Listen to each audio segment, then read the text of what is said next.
Not because my microphone was off. So now you guys can hear me, right? Yes, no. Wait, there you go. Boom. Okay, my microphone was off, so no one was listening to me. That is one of my favorite songs ever. And I thought before the show starts, I could just have a little prelude of a song called Prelude. So it is the first of the month. And for my archivist, I mean, it's no point in adding this on, so I'll do like a timer of 30 seconds right after it so it could give you a good mark. But I thought I'd share this video of Bone Thugs and Harmony's First of the Month, which is a cover. And it's creepy and hilarious at the same time. So I thought I would share this because it is the first of the month. Did you see the chick with the fox mask? That's so creepy. But anyway, here we go. It's the first of the month. Yeah.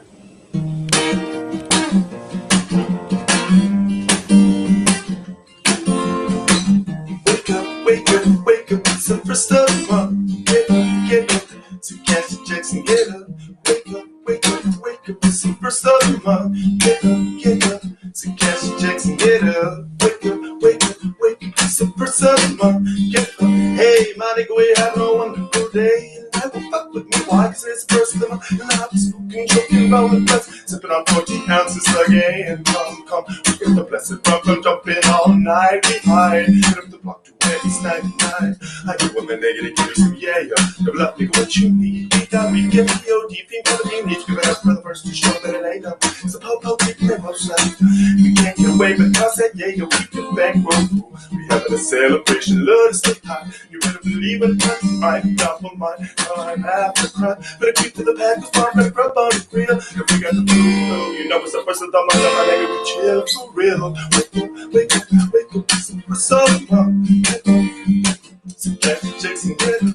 Wake up, wake up, wake up, it's super solemn. Get up. Some Jackie Jackson, get up. Wake up, and I see that my sister was hard dressed. She said I'm gonna run and go get my stamps. Watch her make sure no one snatches my check, nigga, that's the mail, man. So to the mail, put it up in my pocket. So that in the night, get me a duffel of you ducks. But I know fuck you by that. Read up, up on the turn of the click. And then get it back, put it in, I can't take them, and I gotta get paid for it. Play it harder, harder, so take a bunch to offer. Whether we weed on 93, or up in the Glock like $1,000. So get a bag of dope, call it raw. Oh, most of my niggas got this thing. We gotta roll it out off the smoke. And that reefer Hydra. You know the guts of fucking pop-out. Because they gave it an hour, we're gonna set up. You through the alley, into the alley. Up at the second of sundown. Goes from January, November, December. Remember the first of the month. Wake up, wake up, it's the first of the month. Some Jesse checks and get. Gotta grind, gotta get mine. In the hood that I climb, gonna slang on the double line. Gotta find the nubs, gotta get a 40, get a 30 love. What's up? Just taking my corner, and you work on us. Ten niggas don't like that. Instead of them dummies making that money, come back and get popped out. From the first to the fifth, take this slow, penny weed. But I gotta say, gotta come up. From a rocksmith hook, wanna get high, nigga, blaze that blunt. Put a roll to the head, put in my pocket, and after the stab. Gotta watch my back seats for niggas that try to rob me. Ooh, and never no shots in the loss, cause all be keeping these niggas up off me. See, gotta switch whole blocks, spend a couple pills, thugs, smoke a lot of weed on the first. Wake up, it's the first of the month. Get up, some cash checks and get up. Wake up, wake up, wake up, it's the first of the month. Get up, get up. Pick it up till I bust up early in the morning, stretching, I'm yawning like wet back, check like a fit to the dawn. Until I keep with my truths, but it's the first one. Hustle up, hop on the phone, calling it crazy phone. Wanna know that you out, you check him. You put your dealers, hop on the bus with this brother, let's get drunk. And put me with blood and the blood and the skunk, and keep just put me down. Oh God, I'm loving the first come around, and now I'm better back in my head across town, just give it the first get celebrated. Rush to the block, cause I wanna keep it. Look at our walks and hair braided. We heavy up into this game. Due to the first, just call me that pro slang. The nickels and dimes and 20s and 50s, the first 50 days for the dope man, looking at cocaine flow. And I'm working late tonight. And all the fiends be loving them dozens, stack the rocks for them pipes come home with the ends. I gotta get paid, nigga, you gotta play some hustler. Get a lot of the bump, but poetic hustlers on the graveyard shit. On the first, wake up, wake up, it's the summer. Some cash checks and get up. Wake up, wake up, wake up, it's the first summer. Wake up, some cash checks and get up. Wake up, wake up, wake up, it's the first summer. Some cash checks and get up. Yeah. That's a really, really, really hard song. Okay.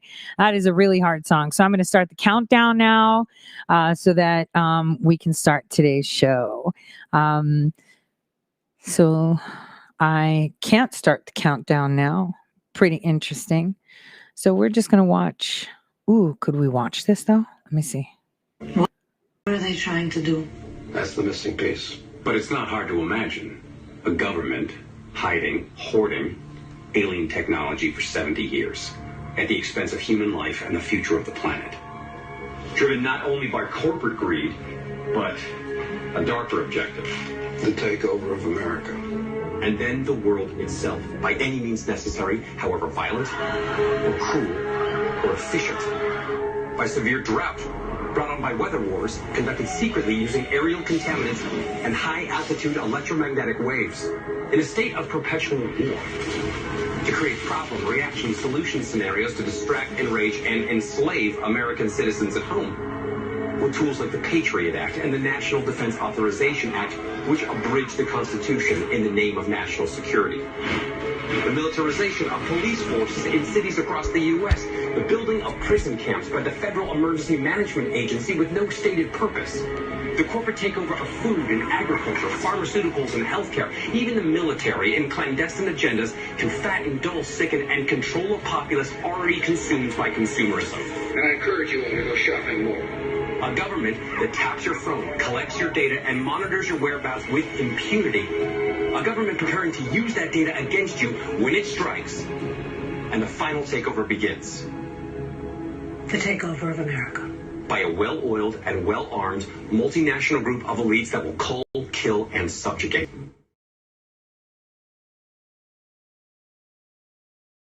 That was damn dose of truth or what? All right. So welcome everyone to the Tori Says Show. Today is the first of the month. It's March 1st.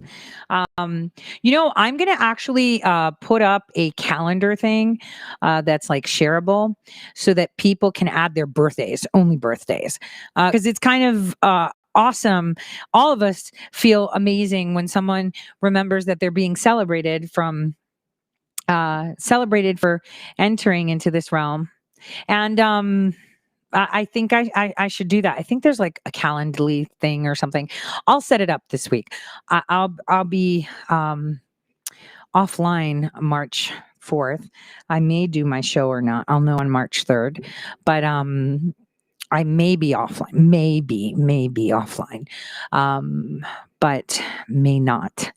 So for anyone that has their birthday today, happy birthday. Welcome to your joining the ranks of getting to where we belong. So this morning, Gavin and I did a test run of the Stereo app, but we're not going to keep it on the Stereo app. We'll keep it for a couple months until we find some alternate method. It'll only be a matter of time before that gets snipped. But on that, I wanted to say, it's not going to be stuff for normal airways. This is where it's going to be kind of more the stuff you don't talk about on normal airways. And we gave it a test run today to see what the features were like. So that was pretty awesome. And, I may allow you to see how Bergie always puts me in my place and says, oh, Tor, you and your trained, the way you think. So it's pretty interessante. So we had a lot of fun with it. So tonight it's going to be the other side of 9 o'clock with me and Gavin at 9 p.m. today, where we're just going to talk. And we'll talk about anything, even about his neighbor, like he said, and everything in between. So yesterday, the State of the Union, like we coined it, right? Last week was incredible. And you know what I'm going to do? I'm going to let it sit, because today I was going to sit here and tell you about it, the little in-betweens, what was actually said. But I decided to not do that and allow all those that put out their news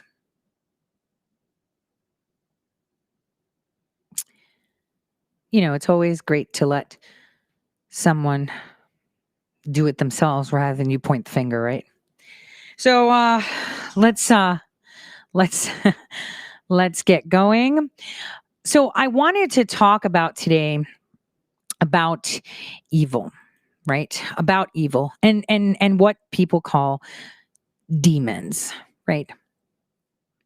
We know that even in the Bible, in Matthew 12, 43, 45, demons were talked about, right? They were really talked about. And I want you to understand how this is realistic. This isn't a topic we should dilly-dally about, and move around. But you need to understand that when you come to know God, you also come to know the devil at the same time, Satan. And if someone says, oh, I don't know what Satan's like, I've never come across anything about Satan, then I don't believe that you've understood God either. Because in order to understand one, you have to understand the other, right? You have to understand the other. Satan is not in hell today or yesterday, and he never was. It even says it in Ephesians 6:12 that he is in the heavens, right? And it's there where all the hellish, where we're actually having these wars, up in the heavens. It's a really strong statement, but it's true. And I'm going to tell you, demons, they know everything about you. Listen carefully to this. Don't let people say that demons don't know you. All right. And I want you to know that also God knows you. But demons, they really know you. They know everything there is to know about you. If you're powerful or not, they know everything except for what you're thinking. But God knows what you're thinking. See, demons, Satan himself, they don't know what you're thinking in your mind. It's not possible that they have access to that. This power to have that, innate voice inside of you. They can't, right? But they believe that because they've dealt with mere humans for so long, that they can guess in a really good way what you're thinking based on your actions, your behaviors, and what you do. You don't think they're real? Well, take a listen to this. 大家好，欢迎来到天天汉语，我是邓邓。大家知道今天是什么日子吗？今天七夕节 Oh dear. 七夕节 dear. The IMF. The IMF sounded Chinese for a second there. The IMF has called, right, to include your internet search history to be linked to your credit score. What? Yes, the IMF, which I have called out to be evil from day one. I have articles dating back from 2018 on Big League Politics of how they're so corrupt. But they've called for your internet search history to be tied to your credit score.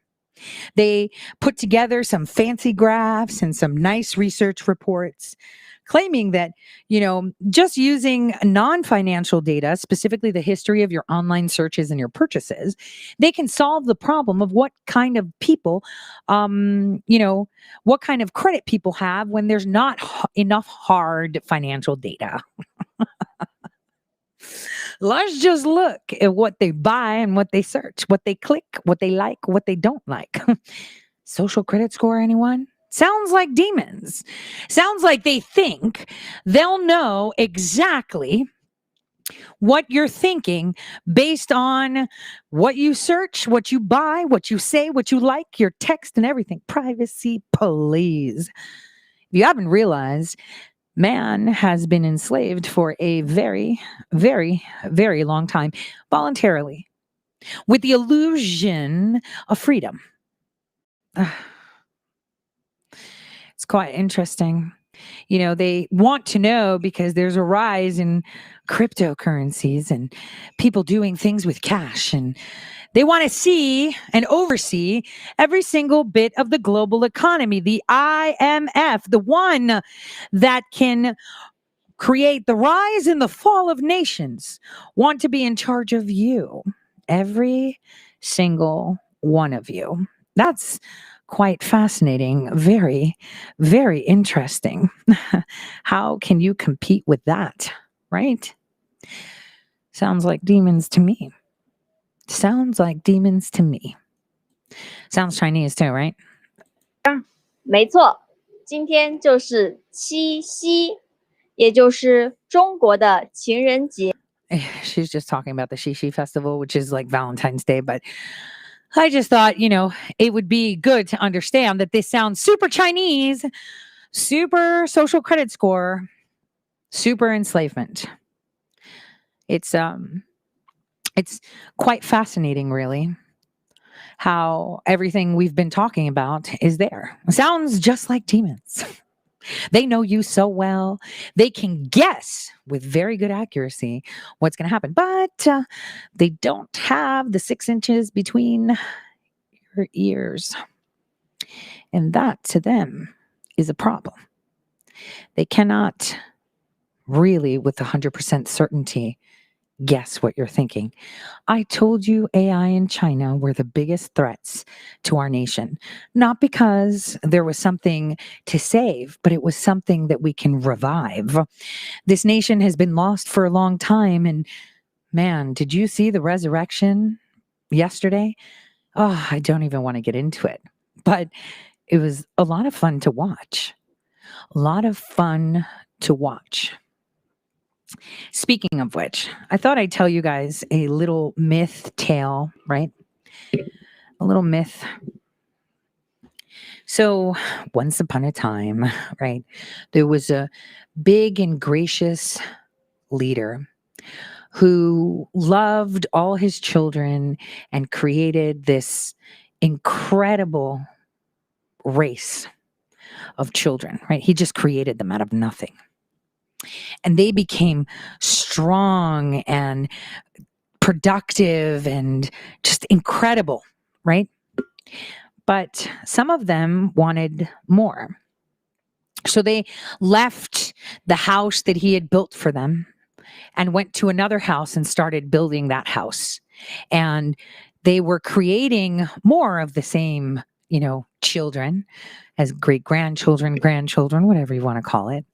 But they enslaved each and every one of them to the point that their home was so broken. It was really broken. The good ones that didn't leave, that were happy and living in harmony and expanding and progressing and just constantly evolving and expanding and never ending, were unscathed. But those that had left had taken in so much taste of power that they had destroyed their own home to where it became just red dust. It was angry. Their protective shield in the sky was gone. There was no heat on their planet at all. Nothing. Their whole home gone. So they decided to go somewhere else and find other children of their father. And they were so dumb. So they went there and said, you need to get me this because I need to fix my home back home. I need to fix it. Do this for me. So what did they do? They came in and they changed them. They created them sort of in their image, but not all of them, some of them. Some of them, the ones that were to lead the useless ones, they created them in their image. Oh. And then when their original household saw this, they came in and said, how dare you proclaim yourself in charge of these? And they did it themselves. They volunteered it because they wanted to eat these amazing fruits and promote themselves and pray to you. And all you did was want to use them to fix your home. Well, no, you're not allowed to fix it. You are banned. You cannot. You will stay here. And if you don't fix this mess, we will make the whole mess disappear. All of it. And we will only save those that denied helping you fixing your mess. They're not going to do this and fix it for you and take it back to your home and fix what you broke. You're not allowed. So that is what you're banished, and you're going to stay here. And when we come around, if you haven't done this correctly, then you're wrong. But here's the problem. Those that were scolded had no idea that creating slaves and creating workers just to serve the purpose of whatever they believed was correct is the wrong way to do things. And so when they came back after, 7 days, which is 36,000 years, they see them and they're like, oh my gosh, did you just make everyone here a slave? Did you just make them think like you? Did you just make them abide by whatever rules you made? They don't even have homes. They're not allowed to procreate. They're supposed to be working, but they have no purpose. Oh, what did I say was going to happen? Well, there are a few here that have refused to live in the little homes that you created for them simply to rest. They refused to change. You have sent them and cast them below the earth because you have poisoned their own place like you did your own. Well, we're going to take them with us, and we're going to let you burn. So that's a myth. That's actually a myth. That's a story that's actually not told much. I mean, movies have tried to make it such, but do you know where I found that story? So as I've said, as a kid, super nerd, right? Super nerd. I would go to special libraries, and that was actually a myth that was archived from Greek mythology. Can you believe that? And the way it came to be was that Zeus had sent himself down there as an eagle. And he swooped in with the eagle and sorted out the situation. And he was like, what is going on here? They totally messed up. They not only messed them up in the beginning, they didn't fix this mess to say, no, we're going to just stay in this corner of this planet. We're going to leave them alone. We already did a mess. We're going to repent. We're going to leave them alone. You know, that's what they wanted to see, redemption. And there was none. So he sends his eagle in, right? About, you know, a couple of hours, which in their time, God knows how many years it is before, sends the eagle in to scope the place and sees that there are wanderers that, you know, exist in groups with faith from the time that they came down to kind of usher and guide, right? And as this eagle came in, it went back to report, and they were far, far away. They couldn't access all of them to bring them because there were many. There were many that were still strong and standing and wishing to maintain that love, that were just simply gracious as they were. So what they did was they allowed a few scouts to come in and see if there was any way that they could deter the destruction of this land, of this place, of this planet, because it was such a beautiful creation that was utterly destroyed, but very fixable. It was a very simple fix. It was very simple fix. And these scouts had fixed it before. They had, what did they say? If I remember, there was fire, there were rocks where they shot it down, and then there was a flood. So the gods had decided with their scouts to clean it and take it out. So then they sent them again for the last time. And when in the end, they saw that in most outcomes, the scouts failed. So they decided to send more scouts, different scouts from guessing that would work, how they would amplify that outcome of success. And so that is how it was created.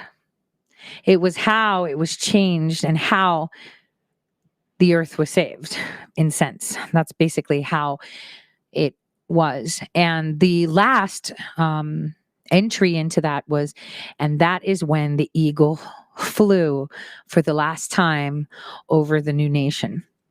So it was pretty interesting because this is a story not a lot of people tell, because it conflicts with all these other stories that are all saying the same thing, but in different versions. It's pretty weird. But the one word that struck to me was a word that I was like, yeah, right, that there's no way that this word is in ancient Greek mythology. I mean, how did this happen? How was this in a scripture from the scrolls of Alexandria, right? Talking about Zeus and all these other beings. What? And the word that was found was Elohim. I kid you not. So I found this interesting sound clip. Take a listen. People think about the story of the Bible. They think of a story about God and humans. But remember, we learned that there's a whole other cast of characters that appears throughout the Bible and plays a really important role. Right. Spiritual beings, angels, demons, and the like. Right. And in the Bible, they inhabit the heavenly realm, which is parallel to our earthly reality and actually overlaps with it. Now, all of these spiritual beings have their own unique characteristics. But here's what's fascinating. The biblical authors have one word that can refer to all the inhabitants of the spiritual realm. In Old Testament Hebrew, the word is Elohim, and in New Testament Greek, it's Theos. But here's the thing. This word gets translated in lots of different ways depending on which being is referred to. Angels, gods with a lowercase g, or even God with a capital G. Wait, so one word can refer to any of these beings? Yeah. It's because Elohim is a category title. It can designate any spiritual being that belongs to the heavenly realm. Okay, a title, not a name. Like the word mom. Yeah, right. The word mom can refer to lots of really different kinds of people, but they all share in common the same role in a family. And then let's say a group of brothers and sisters are talking and one says, hey, it's mom's birthday. They're using the title like it's a name. But it would be clear that they're referring not to any mom, but their mom. Yes, and the same goes for the biblical authors. They called their God Yahweh, which is the name revealed to Moses, but they also sometimes refer to him with the category title Elohim, using it like a name, because they all know who they're referring to. Okay, but don't the biblical authors think that Yahweh's in a class of his own, not like any other? They do, which is why they say things like Yahweh is the Elohim of Elohim. That is, the chief Elohim among all the others. Or they'll say, there's no Elohim beside Yahweh, meaning no other spiritual being compares to him, because only he is the ruler and creator of all things. Okay, I'm following, but I thought the Bible taught monotheism, which means there's just one God. Well, the biblical authors are claiming that among all of the spiritual beings out there, only one is the source and creator of all things, including the Elohim. That's biblical monotheism, that one Elohim, Yahweh, is above all other Elohim, that is, the other spiritual beings. Now, with all that said, we are ready to learn more about who these other Elohim are and how they fit into the biblical story.